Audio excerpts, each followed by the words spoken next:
l'une de l'actualité, rencontre préparatoire des hauts fonctionnaires sur la diplomatie de la Confédération des États du Sahel. C'est un prélude à celle des ministres des Affaires étrangères. Il s'agira de proposer un document identifiant les mesures et actions pour une bonne coordination de la diplomatie des trois pays. Environnement, on en parlera dans ce 20h avec la remise de kits aux acteurs de la réfrigération et climatisation du Lisica, un geste du ministère de l'Environnement dans le cadre du projet refroidissement respectueux de l'ozone et du climat en Afrique de l'Ouest et du Centre.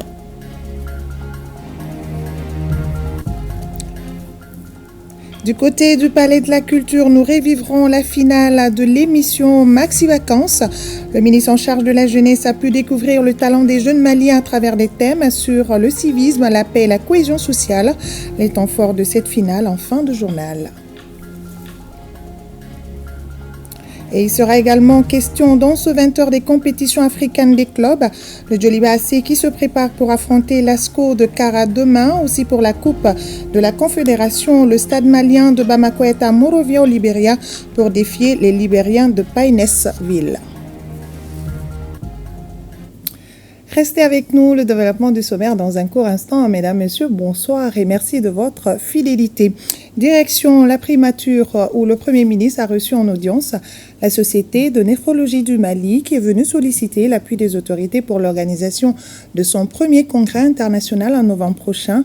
Dans la même journée, le chef du gouvernement a également reçu le groupe de réflexion et d'action pour la démocratie et l'inclusivité Gravi Mali qui a exprimé sa disponibilité à collaborer avec la primature et la délégation de l'Association des écoles privées agrégées du Mali au Premier ministre a fait part de ses préoccupations à quelques jours de la rentrée scolaire. Le point de ces audiences avec Mamari Koné et Aliou Touri. À quelques semaines de la rentrée scolaire 2024-2025, une délégation de l'Association des écoles privées agréées du Mali est venue échanger avec le Premier ministre et recueillir ses conseils et orientations sur un certain nombre de préoccupations. Il s'agit notamment de la moralisation du secteur de l'éducation privée, de ce que l'association appelle dysfonctionnement et la professionnalisation. Il y a un acteur nouveau qui s'est invité dans cette moralisation.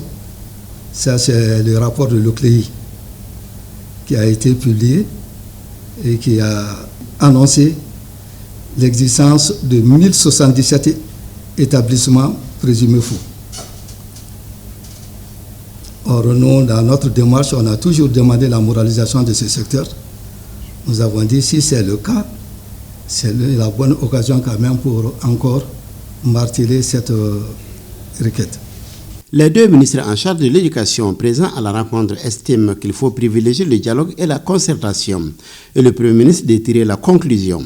Toutes les questions que vous venez de poser, elles sont d'une pertinence incontestable. Par contre, les solutions seront ici d'un dialogue de discussion, comme les ministres l'ont dit. La deuxième audience du jour est accordée aux membres de la Société de néphrologie du Mali, SONEMA. Cette société savante qui regroupe des spécialistes des secteurs privés et publics a d'entrée de jeu par la voix de son président exprimé son soutien aux actions de la transition tout en saluant la construction de 2020 à 2023 des 4 centres de dialyse contre 3 pendant la période 1997-2020. La présence audience vise à renforcer l'ensemble de ces acquis avec l'organisation du premier congrès international de la Société de néphrologie du Mali, placé sous le haut parrainage de son Excellence, le colonel Assimi Goïta, président de la transition chef de l'État. Et ce congrès aura pour thème insuffisance rénale chronique en Afrique subsaharienne. Un défi pour une meilleure accessibilité au traitement de suppléance. Et aura pour objectif de mettre en exergue les efforts fournis par le président de la transition pour une meilleure accessibilité au traitement de suppléance de l'insuffisance rénale et de la qualité des dialyses en République du Mali. Pour bien réussir l'organisation de ce premier congrès international, la SONEMA sollicite l'appui du gouvernement à travers la présence des autorités aux cérémonies d'ouverture et de clôture, l'appui logistique dans le cadre du transport des délégués ainsi que la couverture médiatique de l'événement. Les questions de néphrologie, dont Assimi Goïta en a fait ses priorités dès son installation. Tout le monde peut témoigner de ça, il n'y a pas de débat sur ça. Le président s'est beaucoup investi dans ce qu'on appelait les œuvres sociales du président de la transition. Et notre ministre, elle s'occupait, avant cette fonction, des œuvres sociales du président. Même les centres de dialyse dont vous avez parlé là, c'était sous son autorité qu'on les avait installés. La délégation du groupe de réflexion et d'action pour la démocratie et l'inclusivité Gradim Mali est venue présenter la jeune association au Premier ministre, exprimer sa disponibilité à collaborer avec la primature et solliciter son accompagnement dans la mise en œuvre de certaines initiatives de formation, de sensibilisation pour la promotion des jeunes. Parce que nous sommes convaincus que, en tout cas, le chantier de la démocratie, la bonne gouvernance et l'engagement citoyen demande un effort collectif et une synergie de tous les acteurs de la société, y compris le gouvernement. Donc dans ce sens, nous sommes disposés à collaborer avec la primature sur des projets, en tout cas, que peut-être que la primature va initier ou que voilà, nous pouvons initier et avoir des partenariats. Après avoir salué la démarche des jeunes leaders, le Premier ministre a échangé avec la délégation sur l'histoire politique et démocratique de notre pays. Il a aussi partagé son expérience et rappelé les nombreux complots contre notre pays ainsi que l'immense sacrifice consenti par les femmes pour la reconquête de notre souveraineté. Il faut que le peuple comprenne, il faut qu'on ait le soutien du peuple. C'est pour cela que le président nous dit toujours, le centre de gravité du pouvoir de la transition, c'est le peuple. L'armée, c'est la colonne vertébrale de la nation. La jeunesse, la santé, l'éducation, c'est comme le sang dans l'organisme. Donc c'est pour vous dire que vous avez un grand rôle dans l'histoire de notre pays, dans la reconstruction du Mali, dans la compréhension politique, géopolitique, historique, dialectique des phénomènes. Il n'y a rien au hasard. Félicitez de vos initiatives. Vous dire que moi je suis ouvert. La jeunesse, c'est vous l'avenir du Mali. Nous voulons qu'à la fin de la transition, vous êtes des mouvements où il y a des partis, des associations, mais dans votre intime conviction, que vous puissiez vous dire, ces hommes et ces femmes de la transition, ils n'ont pas pu tout faire, mais ils ont fait ce qu'ils peuvent faire.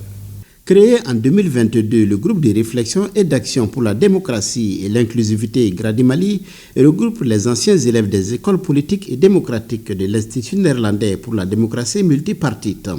Il a à son actif l'organisation des cafés politiques et d'espaces de réflexion sur l'engagement citoyen.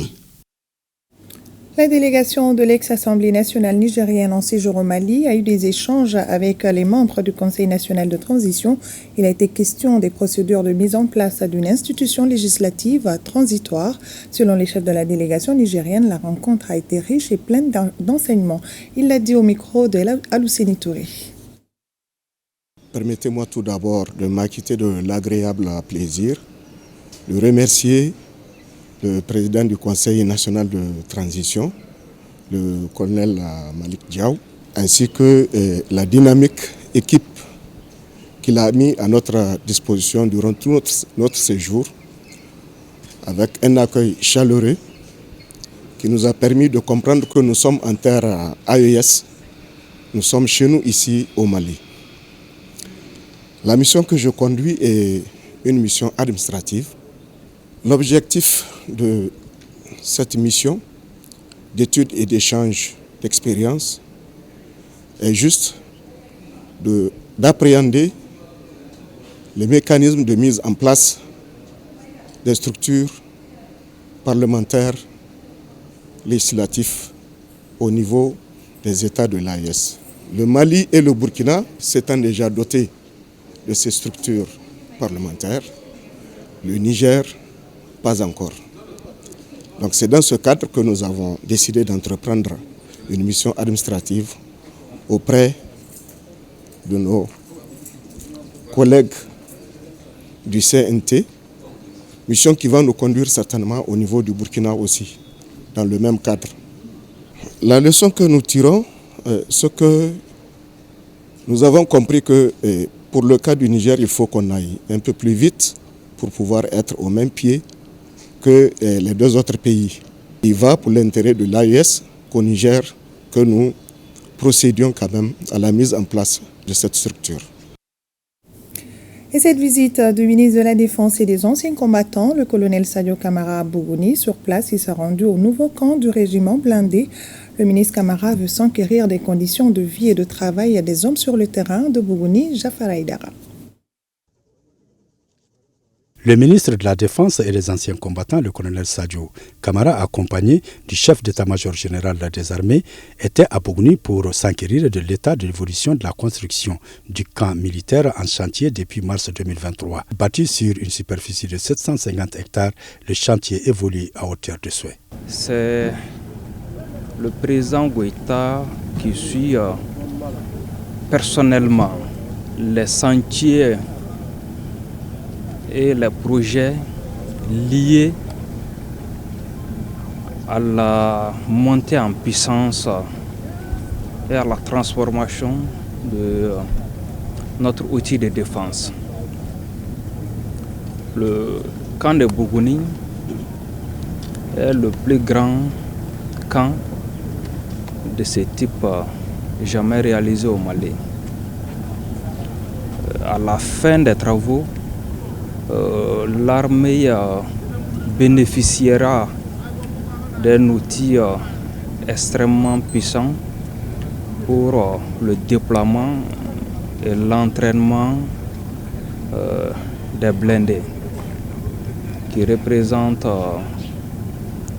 une capacité notoire dans le cadre de l'amélioration des conditions de vie et de travail de nos militaires.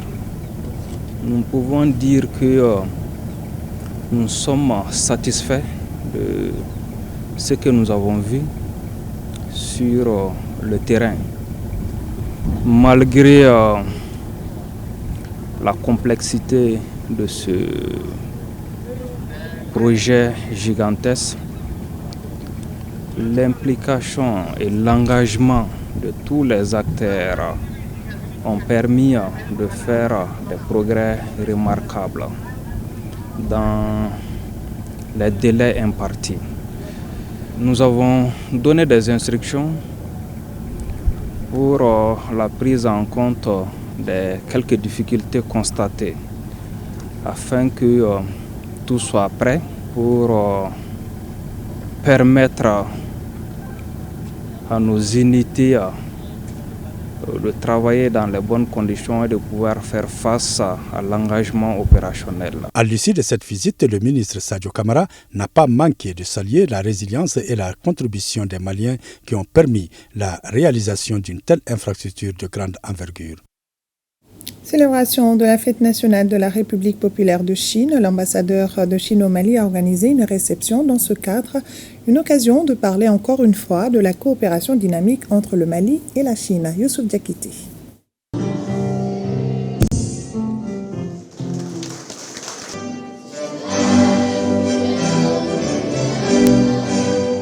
La République populaire de Chine célèbre son 75e anniversaire. L'événement est marqué ici au Mali par une réception organisée par l'ambassadeur de Chine. Une façon pour les deux parties, chinoises et maliennes, de magnifier le partenariat dynamique entre Bamako et Beijing. Le Mali et la Chine respectent la souveraineté, l'indépendance nationale et s'opposent à toute ingérence dans les affaires intérieures d'autres pays. Cette rencontre de nos chefs d'État a non seulement indiqué l'orientation du développement des relations entre nos deux pays, mais a également insufflé une forte dynamique à la coopération dans divers domaines. La partie chinoise travaillera côte à côte avec la partie malienne pour mettre en œuvre minutieusement les consensus entre les deux chefs d'État afin que le partenariat stratégique sino-malien porte davantage de fruits et profite davantage aux deux peuples. Le Mali et la République populaire de Chine entretiennent des relations de coopération basées sur le respect mutuel, un partenariat fécond mutuellement avantageux au profit de nos populations. Les chiffres de la coopération sino-malienne sont édifiants, particulièrement suite au tournant majeur de notre commerce bilatéral à partir de l'année 2000, qui a vu l'évolution exponentielle des échanges commerciaux entre nos deux pays, échanges qui, malgré cette évolution exponentielle, méritent d'être davantage équilibrés pour permettre aussi, comme vous l'avez indiqué, au Mali d'accéder davantage au marché chinois, pas seulement avec des produits agricoles ou primaires, mais également avec des produits transformés qui puissent créer la valeur ajoutée au Mali et lui permettre d'être davantage compétitif sur les marchés de la région et sur le marché chinois. Les cocktails a enregistré la présence de nombreuses personnalités, outre les membres du gouvernement malien, les représentants des organisations internationales accréditées au Mali, les diplomates, entre autres. Afin de réduire l'émission des gaz et protéger la couche d'ozone, le ministre en charge de l'Environnement a remis un lot de 9 kits à l'Association malienne des acteurs de la réfrigération et de la climatisation de l'ICICA en vue de former des techniciens. Et c'est dans le cadre du projet Refroidissement respectueux de l'ozone et du climat en Afrique de l'Ouest et du Centre. Reportage à Guibou Koulibaly. En prélude à la Journée internationale de la protection de la couche d'ozone célébrée le 16 septembre de chaque année, l'atelier de réfrigération et de climatisation de l'ESICA a été doté d'un lot important de matériel technique. Ce don a été remis officiellement par le ministre de l'Environnement, de l'Assainissement et du Développement durable, Mandou Samake. Aujourd'hui, comment c'était mis en œuvre, comment on réfléchit sur les différents protocoles, comment le Mali a compris, a accepté la nécessité de faire quelque chose contre l'agrandissement de cette droue dans la couche d'ozone, mais aussi que ça va seulement à travers les jeunes, à travers les gens qui font le travail sur le terrain, les frigoristes par exemple. Je salue cela le ministre de l'Environnement qui a fait le déplacement pour aider l'ESICA à se mettre à jour au niveau des équipements, au niveau aussi de la lutte contre les gaz à effet de serre. Quant au ministre de l'Environnement, de l'Assainissement et du Développement durable, il a rappelé que cette remise de kits à la veille de la Journée internationale de la protection de la couche d'ozone offre l'opportunité de réaffirmer l'engagement du Mali à respecter ses obligations environnementales. Le Mali est pionnier, en tout cas dans ce domaine-là, pour arriver à mettre fin à l'utilisation de ces gaz-là qui attaquent la couche d'ozone. Donc ce projet, en fait, a pour objectif d'accompagner les différents acteurs qui travaillent dans ce secteur-là, depuis l'importation des produits jusqu'à l'utilisation. l'ESICA a été choisi comme centre d'excellence dans ce domaine-là et pour pouvoir accompagner le processus de mise à niveau sur le plan technologique. L'ESICA travaille avec le ministère de l'Environnement depuis un certain nombre d'années dans le cadre de ce projet ROCA. Ce matin, je viens de mettre symboliquement un lot de matériel et des laboratoires, d'ateliers qui seront mis à la disposition des élèves apprenants techniciens pour encore renforcer leurs capacités dans le travail quotidien qu'ils font et qui va contribuer à, en tout cas, protéger l'environnement. Le ministre Samake a souligné que des actions concrètes comme celle-ci sont nécessaires pour protéger la planète tout en poursuivant le développement économique. Autre remise, mais cette fois-ci faite par le ministère de l'Élevage et de la Pêche. Le département a remis des équipements aux éleveurs et agro-éleveurs du Mali pour booster la production de lait et de la viande. La valeur des équipements, 78 millions de nos francs. Les détails avec Batraoré. Au ministère de l'Élevage et de la Pêche, la production et la conservation de l'aliment bétail tend vers la modernisation avec de nouveaux équipements pour les éleveurs et agro-éleveurs. Il s'agit là d'une alternative visant à pallier l'insuffisance et la cherté de l'aliment bétail industriel en période de soudure, c'est-à-dire produire l'aliment bétail à partir des fourrages. Pour l'acquisition des équipements, 78 millions de francs CFA ont été engagés sous le budget national. Les équipements qui font l'objet de la présente remise officielle se composent de 10 hache-pailles, de 25 broyeurs destinés aux éleveurs et agro-éleveurs des régions de Kaï, Koulikoro, Nioro du Sahel, Bougouni, Sikasso, Ségou et le district de Bamako. L'objectif visé, c'est l'optimisation du disponible fourrager à travers sa transformation et sa conservation dans les meilleures conditions.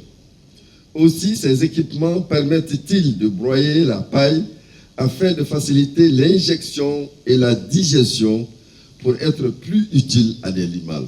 Les bénéficiaires saluent l'initiative à travers le président de l'Assemblée permanente des chambres d'agriculture du Mali. Nous encourageons fortement cette démarche. Peut-être que l'année prochaine, nous aurons d'autres types d'équipements. Nous avons participé à une mission avec le ministre au Brésil. Nous prions Dieu pour que l'économie du pays puisse soutenir ce genre d'initiative pour avoir d'autres types d'équipements qui seront aussi payés sur le budget national pour permettre à nos fermes d'être vraiment des fermes professionnelles. Ces acquisitions rentrent dans le cadre de l'amélioration de la production de lait et de viande afin d'assurer l'autosuffisance alimentaire. Parlons également de la 9e session du comité de concertation et de suivi du projet d'appui à la filière halieutique, un projet qui a beaucoup contribué à la réduction de l'insécurité alimentaire et nutritionnelle au Mali, surtout dans les régions de Ségou et Mopti. Le reportage est signé Inaba. Le projet d'appui à la filière halieutique est le fruit de la coopération entre le gouvernement du Mali, l'Union européenne et les communautés locales. Après 9 ans d'intervention, l'heure est au bilan, notamment le point des recommandations du comité de concertation et de suivi de la 8e session, la situation budgétaire durant la mise en œuvre et l'inventaire du matériel et des équipements. Ce projet PAFA est financé par l'Union européenne. La mise en œuvre est assurée par l'Agence belge pour le développement à hauteur de 13,9 millions d'euros. Au cours de ces dernières années, nous avons vu des progrès remarquables. Les pêcheurs ont non seulement amélioré leur technique et augmenté leur production, mais ils ont également renforcé leur résilience face aux défis économiques et climatiques. Cette stratégie est bénéfique à toutes les parties impliquées et bien appropriée par les communes partenaires, car certains délégataires, en plus du paiement régulier des redevances, des impôts et taxes, supportent des frais de réparation à des dizaines de millions de francs CFA, sans l'implication financière du projet. De plus, cette démarche a permis la création d'emplois permanents formels et à certains endroits l'installation sur fonds propres d'autres unités de production de glace. Le Mali regorge de zones de production halieutique et aquacole à travers tout le territoire. C'est pourquoi le ministre de l'Élevage et de la Pêche sollicite auprès des partenaires le financement d'une nouvelle phase pour la consolidation des acquis. Le projet a permis de mettre en place des infrastructures portuaires dans les zones d'intervention et de chaînes de froid pour améliorer la conservation du poisson frais. Il a démontré la rentabilité de la pisciculture artisanale et sa contribution à l'augmentation des ressources financières des communautés et des collectivités. Le PAFA a également renforcé en 2024 les capacités de plus de 200 acteurs de la filière poisson et appuyé fortement les cadres de concertation entre les différents partenaires intervenant dans le sous-secteur de la pêche et de l'aquaculture. Le projet PAFA a beaucoup contribué à l'amélioration de la situation socio-économique des femmes marieuses. Il a permis la création d'une nouvelle marque de poissons fumés appelée Ouradi. Les ministres en charge des Affaires étrangères de la Confédération des États du Sahel se réunissent le 16 septembre prochain ici à Bamako. Mais avant, une rencontre préparatoire a été lancée aujourd'hui. Elle rassemble les hauts fonctionnaires des 3 pays autour de la diplomatie de l'organisation. Ils vont proposer un document identifiant les actions et mesures pour une coordination de la diplomatie des 3 pays. Plus de détails avec Salimata Ndaou et Idrissa Traoré. La Confédération des États du Sahel continue sa marche vers ses ambitions, celle d'une zone développée, sécurisée et munie d'une politique diplomatique solide. Les hauts fonctionnaires des 3 pays sont réunis à Bamako. Ainsi se prépare la réunion des ministres des Affaires étrangères de l'AES, prévue le 16 septembre prochain. Cette rencontre, la première depuis la création de la Confédération, le 6 juillet dernier à Niamey au Niger, est pleine de symbolique et de responsabilité selon la partie malienne. La responsabilité qui accompagne ce symbole est le rappel de la lourde tâche que nous avons en qualité de hauts fonctionnaires et particulièrement en qualité de hauts fonctionnaires de la diplomatie, domaine transversal par excellence, d'élaborer, de consolider, d'améliorer, de finaliser et de soumettre à la validation de nos ministres les documents relatifs à l'opérationnalisation de la Confédération AES. 3 nations désormais liées par un même destin, chacune à son niveau, est engagée pour construire le cadre d'opérationnalisation de l'organisation commune, la Confédération des États du Sahel. Il faut se féliciter des efforts que continuent d'accomplir les 3 États pour maintenir la dynamique positive imprimée par leurs leaders et qui se traduisent par des actes concrets sur le terrain. La vision de nos chefs d'État, qui est prioritairement centrée sur les intérêts des peuples du Sahel, est suffisamment claire. Une diplomatie dynamique, proactive et cohérente au service de la défense des intérêts de ces populations s'inscrit bien naturellement dans cette vision. C'est dans ce sens que la présente rencontre trouve toute sa pertinence et sa légitimité, dans la mesure où elle vise à renforcer l'efficacité de l'action diplomatique de la Confédération AES. Le Mali assure la présidence de la Confédération. Les autorités jouent parfaitement leur rôle, d'où le soutien des États frères du Burkina Faso et du Niger aux actions posées. C'est le lieu ici pour ma délégation de souligner, pour s'en réjouir, les efforts louables consentis par la présidence malienne de la Confédération pour nous présenter une feuille de route de grande qualité, proposant des actions concrètes à entreprendre en vue de la mise en œuvre des 3 piliers, la défense, sécurité, le développement et la diplomatie. Ce, dans le souci de répondre aux attentes pressantes et légitimes des peuples de notre espace. Nous tenons à adresser nos vives félicitations aux autorités maliennes pour le leadership et la clairvoyance dont elles ont fait preuve en mettant à notre disposition cette précieuse contribution. Elles peuvent compter sur le soutien et l'accompagnement de la délégation nigérienne. Les résultats de cette réunion auront un impact significatif sur la mise en place des instances de notre confédération et sur la définition de notre vision stratégique pour les années à venir.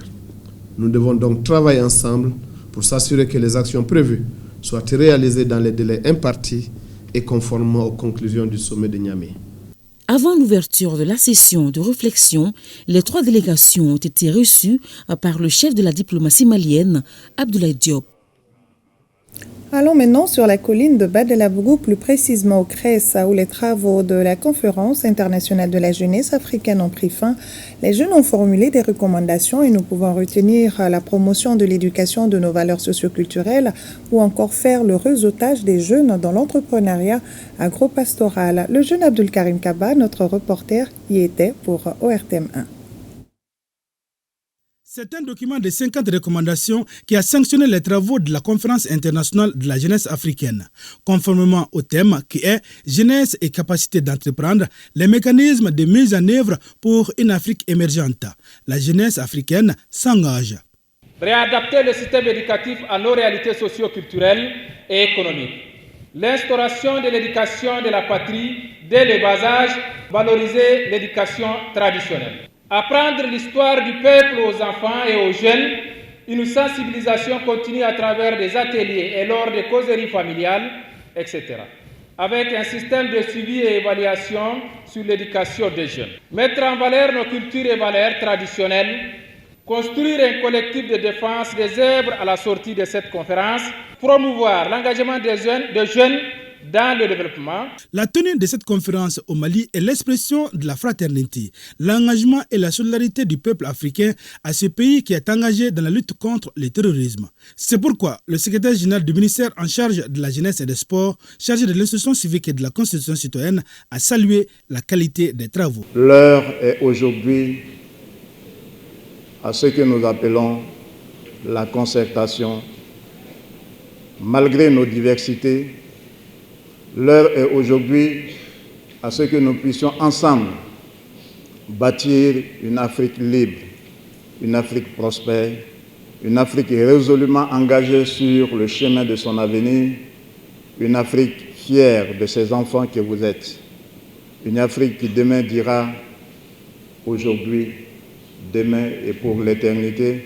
Nous avons connu des jeunes dynamiques, des jeunes qui un jour se sont exprimés sur les bords du fleuve Djoliba pour exprimer tout ce qu'ils ont sur le cœur pour que l'Afrique sorte des sentiers battus.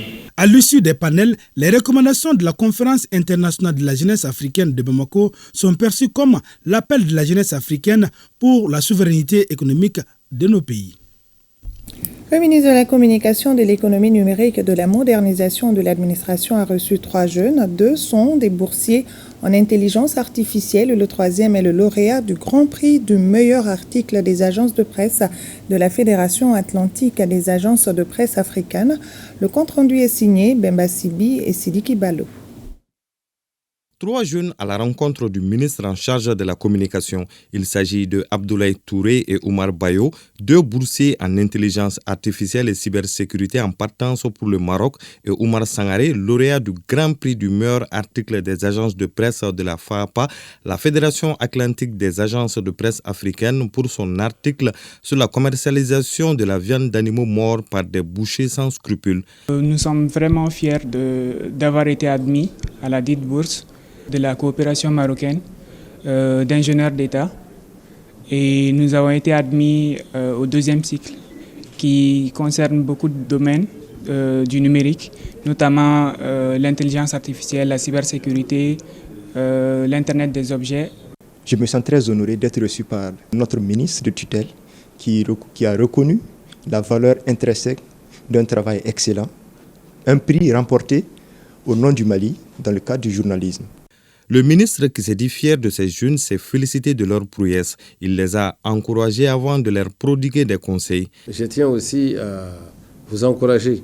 Quand on postule et qu'on a une bourse, c'est la plus grande des fiertés. Ce n'est pas le ministre qui a fait, ce n'est pas le DNN qui a fait. Nous ne sommes pas dans les jurys. C'est un jury international qui vous a choisi. Autant que c'est un jury international qui a donné les prix aux journalistes récipiendaires ici. Donc, c'est vous. C'est vos qualités intrinsèques. Et c'est ce que le Mali demande aujourd'hui. Le ministre a invité Oumar Sangaré de continuer avec le journalisme d'investigation, mais surtout à partager son expérience. Les boursiers à suivre avec assiduité le programme de formation de 2 ans. Lancement du plan d'action en assainissement de la commune 2 pour une salubrité dans tous les quartiers de la dite commune. Une initiative de la délégation spéciale de la commune 2. Reportage à Youssouf Diakité et Mohamed Sidibé. Cette cérémonie lance officiellement l'opérationnalisation du plan d'action d'assainissement de la mairie de la commune 2 du district de Bamako. C'est une initiative de la délégation spéciale qui vient d'être installée. Il s'agit d'engager une véritable rébellion contre l'insalubrité dans tous les quartiers de la commune 2 du district de Bamako. Au niveau de la commune 2, c'est nous atteler d'entrée de jeu à la question des déchets. Donc c'est une grande mobilisation. Les chefs de quartier, le gouverneur sont informés. On a planifié de passer dans différents quartiers. Mais comme vous le savez, les moyens ne sont pas toujours à la hauteur du défi.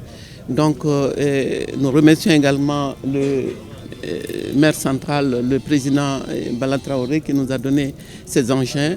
Et dans le cadre de la complémentarité des efforts et de la solidarité entre les différentes collectivités. Nous avons constaté qu'ils sont en train de mener beaucoup d'activités, dont cette initiative salvatrice qui est l'assainissement de la commune 2 à travers cette vaste campagne de salubrité qui va couvrir l'ensemble des quartiers de la commune 2.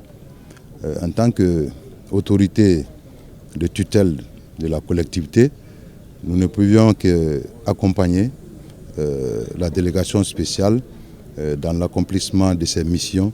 Ce plan d'action rappelle tout simplement que l'assainissement est un acte de tous les jours. Rencontre des acteurs des filières de transformation pour l'élaboration du répertoire des produits locaux à la labellisation. Cette session permet aux participants de renforcer leurs compétences sur le processus de labellisation. Fadeba Keita. État de lieu de la labellisation des produits locaux du Mali et la présentation des résultats de l'étude relative à l'identification des produits locaux potentiels à la labellisation à travers la marque collective au Mali sont les deux modules au centre de cette session.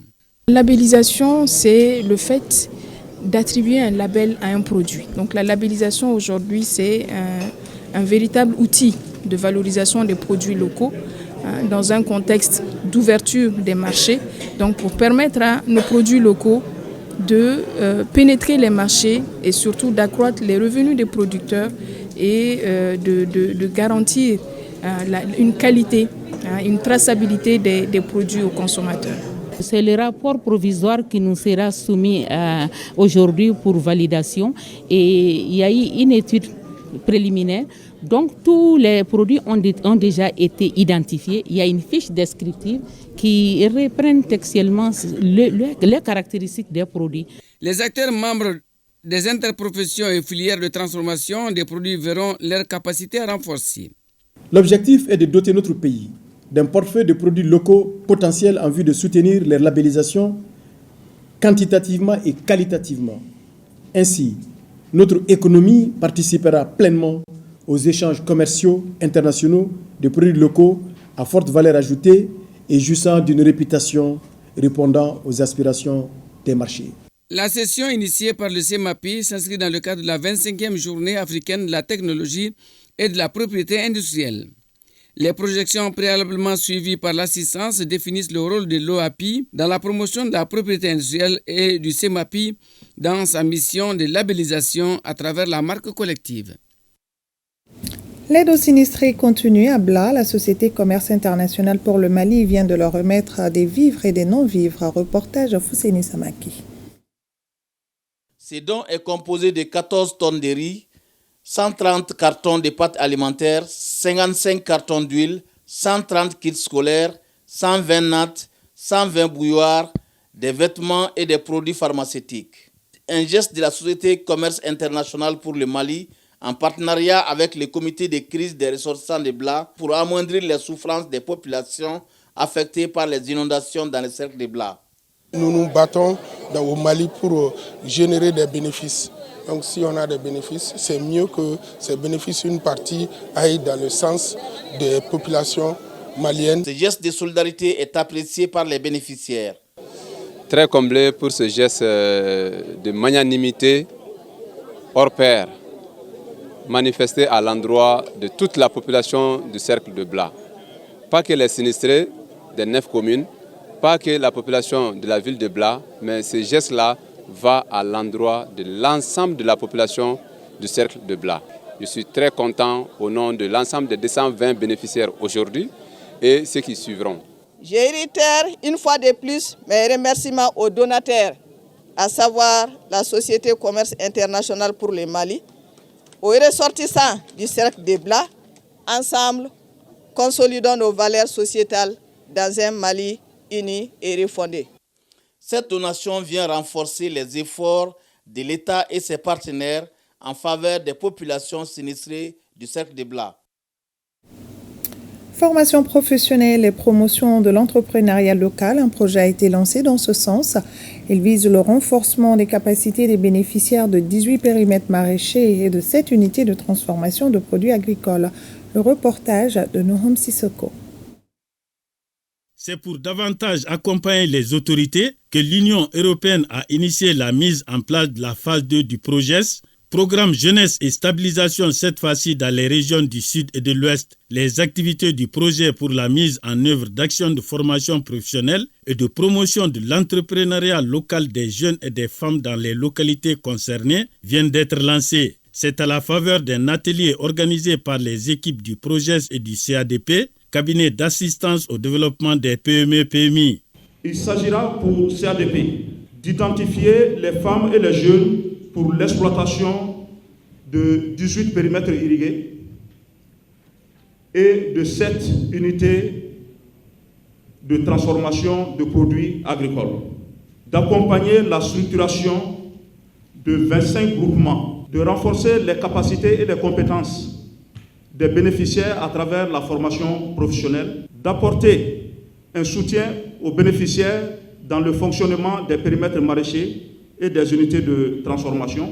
Ce projet est axé sur l'exploitation de périmètres maraîchers et d'unités de transformation de produits agricoles. Il contribue à la stabilisation de ces zones touchées par l'insécurité et au renforcement du contrat social. L'objectif de cet appui est de renforcer les compétences de production et de transformation des producteurs et transformateurs de produits maraîchers afin de leur permettre d'accéder à de nouvelles opportunités économiques. Ces actions permettront de donner un nouvel élan à l'économie agricole des régions ciblées et favorisera l'autonomisation économique des femmes et des jeunes des différentes localités afin de contribuer à la stabilisation comme le voudrait l'État malien et son partenaire l'Union européenne à travers le PROGES. En somme, le PROGES 2 couvre les régions de Sikasso, Koulikoro, Bougouni, Koutiala et Nioro. L'actualité, c'est également la 8e édition de la Journée africaine de lutte contre la corruption. Plus d'une cinquantaine d'agents de santé et de développement social seront édifiés sur les pratiques de corruption dans leur milieu de travail. Une rencontre organisée par l'OCLEI, Almouzer Alkamisa Yatara. L'implication des agents de santé dans la lutte contre la corruption est cruciale.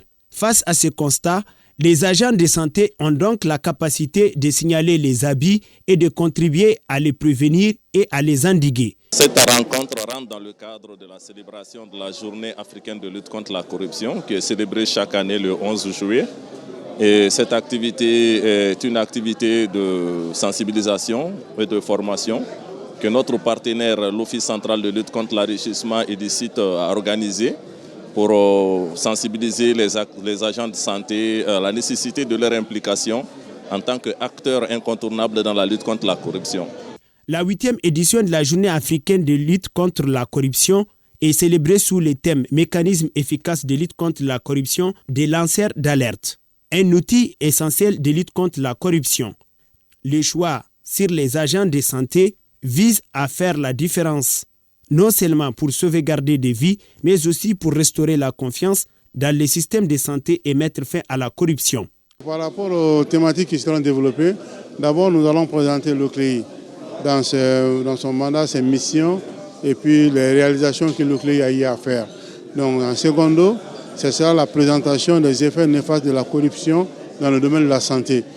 La corruption dans le secteur de la santé est réelle, mais elle n'empêche pas notre système de santé de démarrer.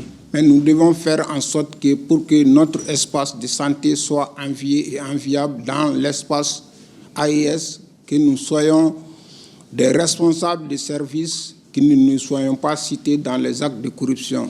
À travers donc cette activité, l'OCLEI entend renforcer les actions de sensibilisation et de mobilisation de lutte contre la corruption et met en évidence l'importance de la mise en place rapide d'une loi qui protège les lanceurs d'alerte. Présentation des résultats de recherche sur la transition de la langue d'enseignement dans les systèmes éducatifs au Mali. Les résultats ont porté sur l'appropriation de la transition de la langue par les enseignants, les défis et options pour une meilleure orientation. Écoutons professeur Idrissa Sohiba Traoré, recteur de l'Université des Lettres et Sciences Humaines de Bamako. Il s'exprime au micro de Aliou Abdoulaye Touré. Ce projet qui porte sur la transition de la langue d'enseignement dans le système éducatif, en anglais LIGHT, est un projet qui a été dirigé par l'Université des Lettres et des Sciences Humaines de Bamako à travers des chercheurs. Donc c'est un projet qui a pris à peu près 2 ans et pendant ces 2 ans nous avons fait des investigations qui nous ont permis de voir comment les enseignants s'approprient en tout cas de l'enseignement de la langue au niveau, n'est-ce pas, des écoles. Vous n'êtes pas sans savoir que nous avons choisi, n'est-ce pas, des écoles qui sont bilingues. Donc, à travers ces investigations-là, nous nous sommes rendus compte des difficultés qui se posent. Nous avons vu aussi, n'est-ce pas, les meilleures pratiques. Et par rapport à tout cela, nous avons proposé, n'est-ce pas, des solutions, des options qui peuvent être source d'une meilleure orientation dans le cadre de cette transition de la langue dans l'enseignement au niveau du système éducatif. Il s'agit de langue nationale, mais quand on parle de transition, comment passer de la langue nationale également, n'est-ce pas, au français? Donc les deux aspects, n'est-ce pas, sont tout à fait interrogés dans la recherche. Donc le système éducatif, c'est un système qui veut qu'on parte vers un certain bilinguisme, même si ce n'est pas étalé à 100%. En tout cas, les zones d'enquête que nous avons choisies nous ont permis en fait d'aboutir à des résultats qui sont tout à fait plausibles. À Nioro, lancement d'une vaste opération de remise de plus de 3000 actes de naissance aux enfants de 1 à 17 ans de Nioro du Sahel à Moussa Diakité. Le premier droit fondamental d'un enfant dès sa naissance est de posséder un extrait d'acte de naissance. C'est pourquoi les autorités administratives de Nioro, à travers le service local de la promotion de la femme, de l'enfant et de la famille, et les maires des 16 communes du cercle avec le concours financier de l'UNICEF, s'engage à mettre chaque enfant dans son droit d'accès à son premier acte d'état civil. C'est vraiment pour, en tout cas, marquer les esprits, un éveil de conscience. C'est pour que les gens prennent conscience que vraiment le phénomène est, en tout cas, est très étendu dans le cercle de Nioro et que ça devient un problème majeur du droit des enfants dans notre cercle et que vraiment les parents s'impliquent désormais à l'enregistrement systématique dès la naissance pour que plus jamais nous assistons à des naissances sans enregistrement à l'état civil. Deuxième du genre dans la localité, cette remise d'extrait d'acte de naissance concerne 3276 enfants, dont 1665 filles âgées de 1 à 17 ans, des 16 communes du cercle dans le souci de permettre à chaque enfant de jouir pleinement de son premier droit fondamental. Cette action permettra sans nul doute de renouveler notre engagement aussi bien que nos communautés en faveur de l'enregistrement de toutes les naissances à l'état civil. C'est la mairie de la commune urbaine de Nioro qui a servi de cadre pour le lancement de cette opération de remise qui s'étendra dans les jours à venir aux enfants non encore enregistrés à l'état civil des 31 communes de la région. Un enfant ou une personne sans acte de naissance n'a pas d'identité légale. La cérémonie d'aujourd'hui n'est que le début, le point de départ d'un processus qui ne connaîtra son épilogue que lorsque le cercle de Nioro connaîtra 0 cas d'enfants sans acte de naissance. La finale de l'émission Maxi Vacances était hier au Palais de la Culture Amadou Hampâté Bâ. Cette année, les thématiques tournaient autour du civisme, de la paix, de la cohésion nationale. Et le ministre de la Jeunesse était présent pour voir le talent des jeunes, les temps forts de la plus grande messe juvénile avec Awa Dama Coulibaly et Yeya Kone.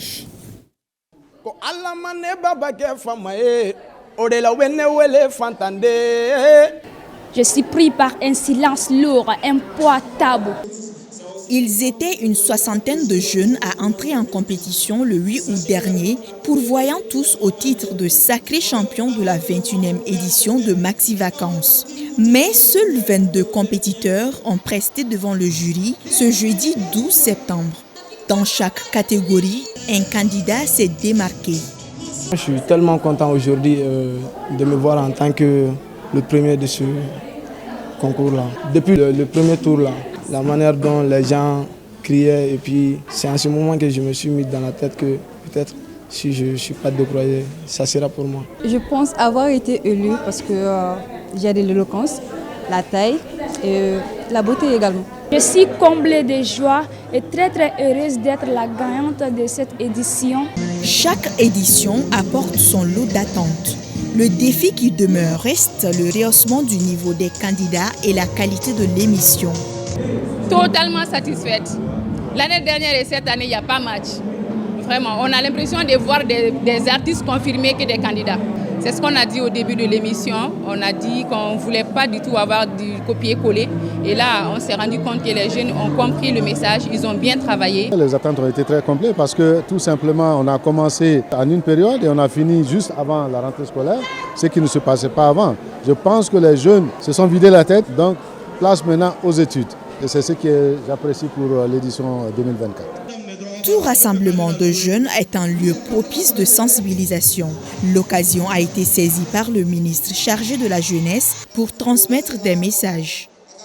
Et le premier message, c'est concernant ce que nous partageons sur les réseaux sociaux. Il faudrait qu'on fasse un peu attention.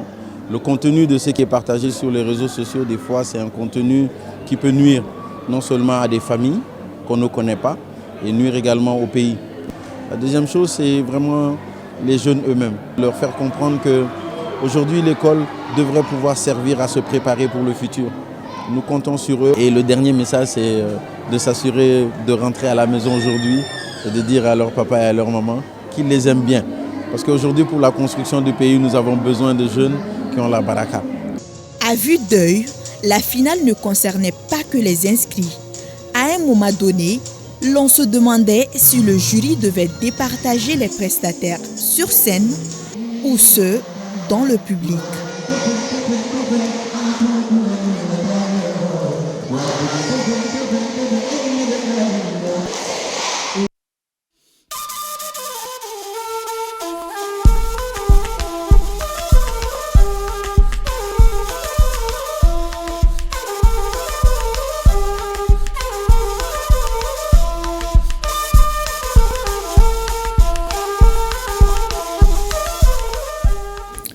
Et nous ouvrons la page consacrée à l'actualité AES et direction au Burkina Faso qui entretient de bonnes relations avec la République d'Azerbaïdjan.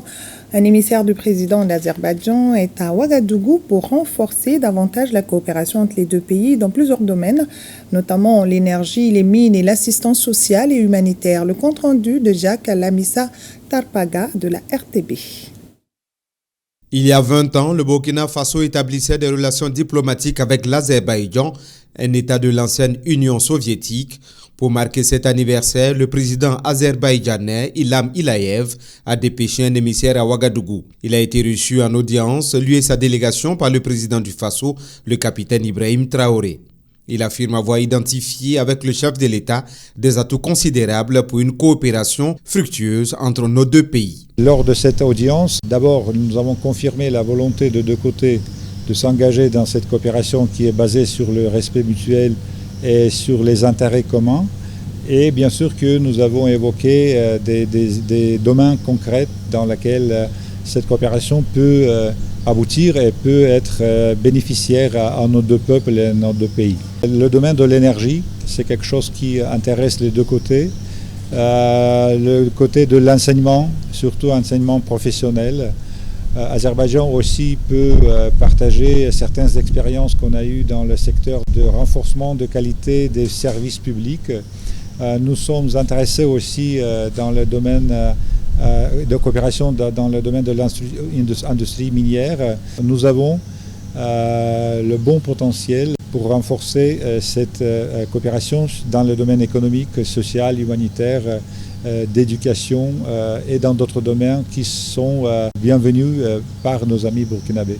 La coopération entre l'Azerbaïdjan et le Burkina Faso s'est intensifiée en mars dernier lors d'un forum diplomatique en Turquie. Les ministres des Affaires étrangères des deux États avaient annoncé la signature d'un accord cadre servant de base pour renforcer leur amitié. Et nous restons au Burkina Faso et intéressons-nous à la sortie officielle et d'installation de la première promotion des étudiants dans le domaine sylvio-pastoral. 44 étudiants ont été formés dans ce domaine. On en sait plus avec Aimé Djomba et Paul Yabré. Votre nom de baptême sera Renaissance. Baptisé Renaissance, cette première cohorte des étudiants incubés est composée de 44 étudiants, dont 14 filles. Pendant 12 mois, ils ont allié théorie et pratique pour acquérir une solide expérience dans la maîtrise des itinéraires techniques et des compétences en entrepreneuriat avec un taux de réussite de 100%. Nous sommes très reconnaissants à l'endroit des plus hautes autorités de notre pays et particulièrement à son Excellence le capitaine Ibrahim Traoré, président du Faso. Nous restons conscients que nous sommes les pionniers de cette initiative et nous devrons donc être des modèles pour amener les autres jeunes à s'intéresser à l'agriculture et à l'auto-emploi. Cette promotion peut également compter sur l'accompagnement du gouvernement. C'est donc un investissement de plus de 11 millions de francs CFA qui inclut des équipements agricoles et un fonds de roulement pour soutenir chacun de ces jeunes dans leur première initiative. Vous avez tous vu donc les motoculteurs Vous avez vu également les tricycles, il y a les motopompes, il y a les pulvérisateurs, il y a les engrais qui ont été également livrés, les semences améliorées. Et je crois que le gouvernement a également consenti ce sacrifice de donner à chacun d'eux, en tout cas de mettre à leur disposition, à travers un mécanisme clair de décaissement, d'environ 600 000 francs pour chaque incubé. Donc, ce qui leur permettra d'être véritablement opérationnels aux premières heures de leur installation. Le ministre d'État en charge de la communication a souligné l'importance stratégique de ce projet pour la souveraineté du pays. Ce à quoi nous avons assisté ce matin, c'est la matérialisation de la grande vision du chef de l'État. Comme vous le savez, le combat que nous menons, c'est un combat pour la souveraineté de notre pays. Et cette souveraineté-là, nous devons la conquérir sur le plan sécuritaire, pacifiant l'intégralité de notre territoire. Mais à côté de ce combat pour la sécurité, il y a l'autre front, c'est le front de la sécurité et de la souveraineté alimentaire. Au-delà de tout cela, je pense que c'est un symbole qui est très fort pour montrer à la jeunesse dans son ensemble et plus particulièrement aux étudiants qu'on peut aller à l'université, accumuler des grands diplômes et venir réussir dans le secteur de l'agriculture. En perspective pour l'année 2024, une centaine d'étudiants en fin de cycle seront formés dans divers domaines sur plusieurs sites à travers le pays. La vision à long terme est d'implanter un centre d'incubation dans chaque région, prenant en compte les potentialités locales en vue de stimuler une saine émulation au sein des jeunes.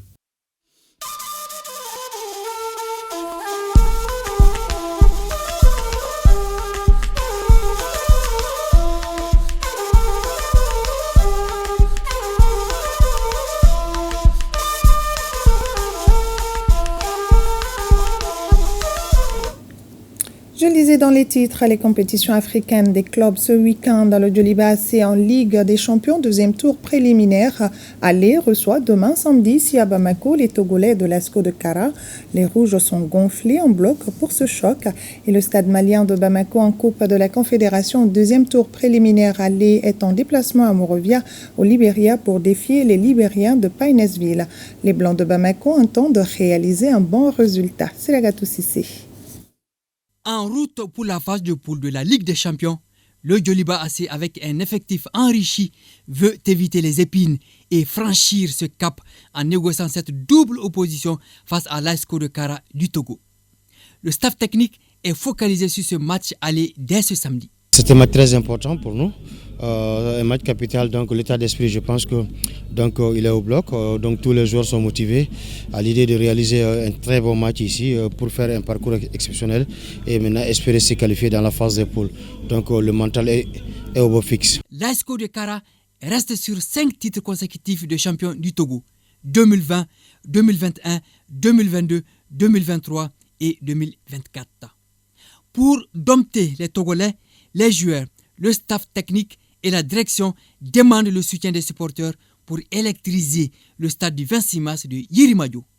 Le représentant du Mali en Coupe de la Confédération est le stade malien de Bamako.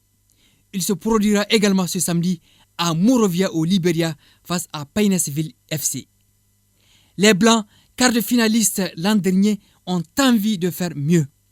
Et cela commence par freiner l'élan des Libériens. Ce match aller, c'est un match à ne pas négliger, à le prendre très au sérieux, à aller faire un très bon match, un très bon match pour avoir un résultat honorable. Le stade malien de Bamako a renforcé l'effectif pour cette campagne. Les leçons de 2023 ont été tirées au clair. Ce déplacement du stade malien en terre libérienne est préparé sur tous les plans.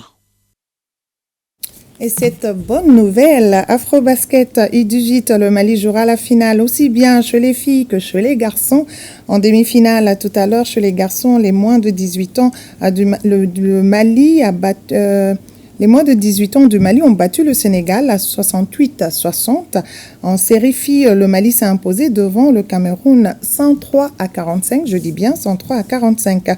En finale ce samedi, en série filles, le Mali jouera contre le Nigeria et en finale garçon, nos joueurs seront face au Cameroun. Et le ministre de la Jeunesse et des Sports chargé de l'instruction civique et de la construction citoyenne, Abdul Kassim Ibrahim Fomba, au nom du président de la transition, chef de l'État, du Premier ministre, chef de gouvernement et de l'ensemble des membres du gouvernement, adresse donc ses chaleureuses félicitations aux joueurs des sélections sportives U18 du Mali, garçons et filles, et à leur encadrement suite à leur qualification pour les finales de l'Afro-Basket qui se joue à Johannesburg, en Afrique du Sud. Les deux formations, je le disais tout à l'heure, ont battu respectivement en demi-finale le Cameroun par 103-45 pour les filles et le Sénégal 68-60 pour les garçons. Le ministre rappelle que les sélections nationales U18 filles et garçons sont de ce fait qualifiées pour les phases de finale des Coupes du Monde U18 prévues en U19 prévues en 2025.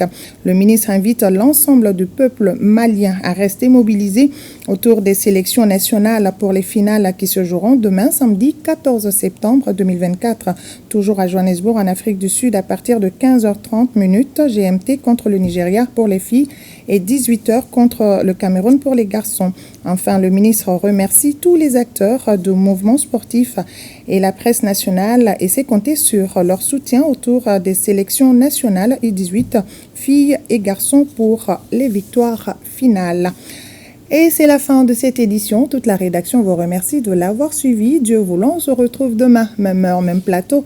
Pour la persévérance, nos grands-pères disaient, la seule personne que vous devez essayer de surpasser, c'est la personne que vous étiez hier. À méditer. Bonne fin de soirée à tous.